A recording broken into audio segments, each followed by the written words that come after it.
Please listen carefully. Well, hello, universe, and welcome to the Optimist Daily Update. I'm Kristy Jansen. And I'm Summers McKay. And we're part of the team behind the Optimist Daily, making solutions the news. We bring you reader-funded solutions news every day in order to change the tenor of news media, social media, and the direction of your day to help us all get focused on what's going right in the world. 7 days a week, we publish positive news stories written by award-winning journalists delivered online to your inbox and through our social channels. And also, we are sharing these solutions in a commute-worthy, walk-worthy, home office-worthy, winter storm binge-listen-worthy podcast. Today is Wednesday, the 2nd of February, 2022. There's more winter storms coming, Kristy. I mean, not to you in Santa Barbara. No, I was just thinking how lucky I am, even though we have our share of, things like forest fires. We are blessed when it's a very, very cold week that the low goes to 40 and the highs only go to 60, which is what we're in right now. Exactly. I realize that I am kind of spoiled.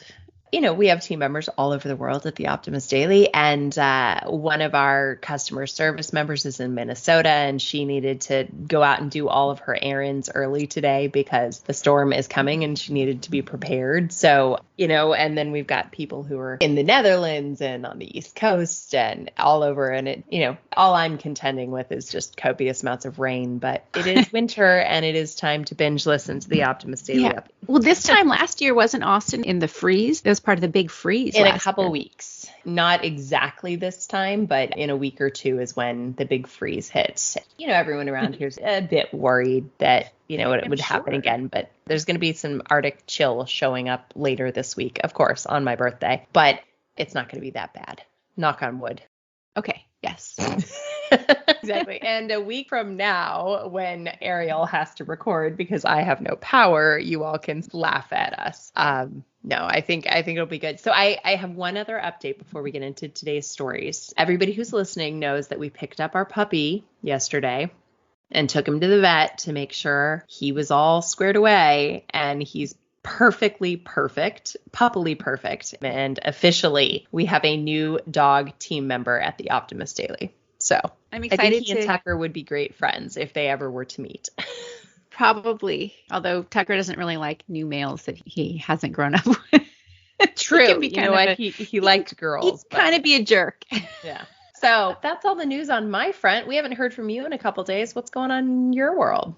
Well, I'm enjoying the crisp and cool weather here in California. I'm trying to get my vitamin D through my layers of clothing. I feel pretty good. I mean, we have a lot going on, and I'm excited about our updates to our writing staff. We've added some new voices. I feel very positive about how things are going. Me too. Well, speaking of things that make you feel positive, is there a story that you feel pretty good about today? Yeah, I chose this headline, and I just love it. I love the story. The headline reads, Recruiting Kombucha in the Fight for Sustainable Drinking Water. And I haven't talked about it here, but I did go through my kombucha brewing phase a couple of years ago where I had my own personal scoby that kind of took over my house. And a scoby is the symbiotic culture of bacteria and yeast, which is what helps to convert the sugars in the sweet tea into the kombucha, which is the fermented tea drink that we all love, or that I love. It's great for your brain and your gut. And we've talked about kombucha here for some innovative reasons. Stylish compostable shoes, which are made out of the scoby, sustainable wood alternatives using scoby. Mm-hmm. And now we have a new innovative use of scoby, which is in water filtration. So I don't know how familiar everybody is with water filtration, but there's pores in the current systems, which are made out of synthetic materials, synthetic fibers, and it filters out the microorganisms and other things in the water to make it better and healthier to drink. But those pores in those current systems often get clogged with dirt and biofilms, which then prevent the safe transformation to clean water. And biofilms are actually an accumulation of bacteria, amoeba, algae, and other microorganisms that, as they flourish, they can be very dangerous for human health if they manage to slip through that membrane. So preventing filter clogging and cleaning those filters is actually a problem in commercial settings. Turns out kombucha is the living symbiotic culture of bacteria and yeast can actually tackle this problem much better than its commercial counterparts. A new study from the Montana Technological University and Arizona State University, that's MTU and ASU, has been published recently. And it shows that scoby, which is that fuzzy layer that lives on the top of a kombucha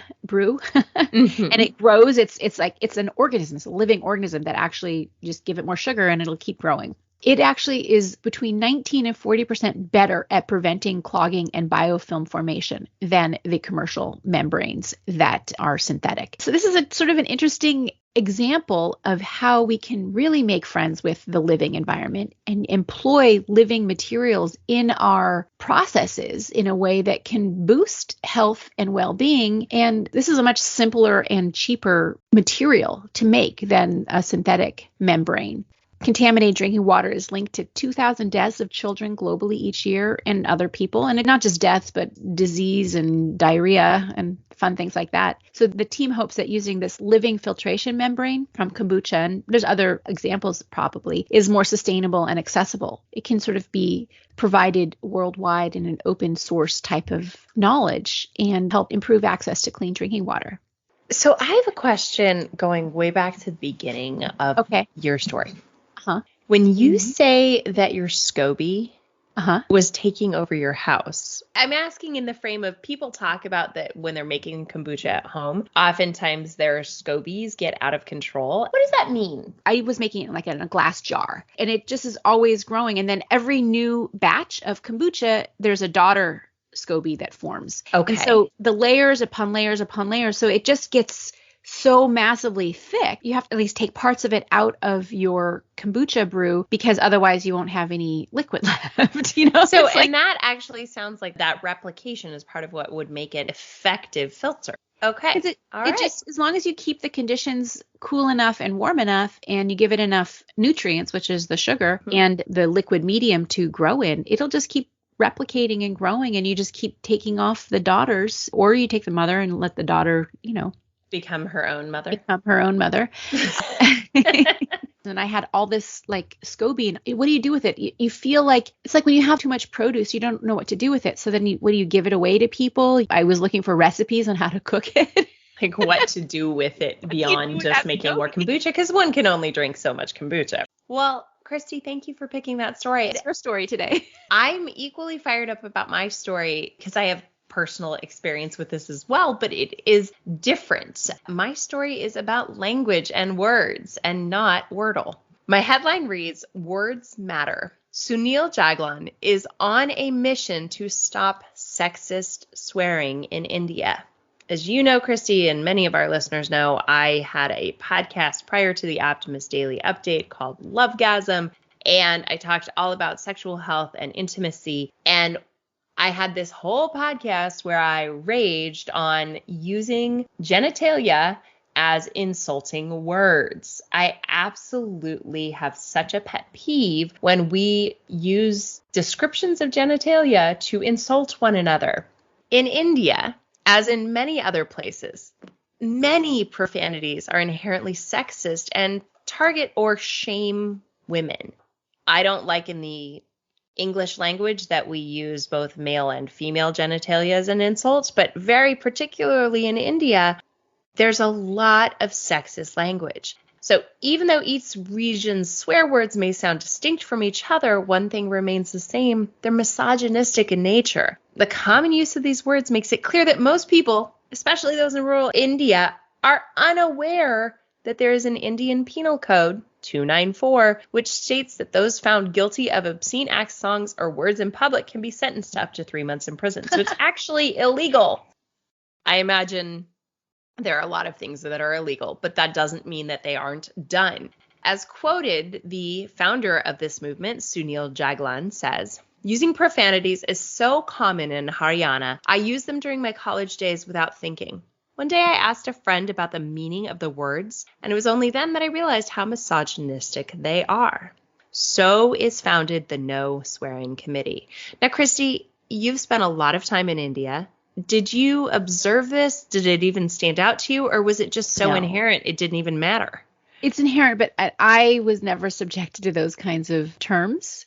I was more familiar with using animals to, calling people by animals is very insulting. Got it. Okay. All right. But so not the genitalia language. I was hanging out with young women mostly. So Mr. Jaglan is talking about his college days, and there's a lot of that bro culture there. I'm sure misogynistic swear words was really common. Well, when he returned to his home village of Bibipur from university, he was elected the head of the village. And moved by the complaints from women in his own village, he formed this committee, the No Swearing Committee, in 2014, whose sole aim is to monitor and curb sexist language. Under the program, the parents of children who are caught swearing are referred to the panchayat, an elected district official. Yeah. Panchayat. Yeah.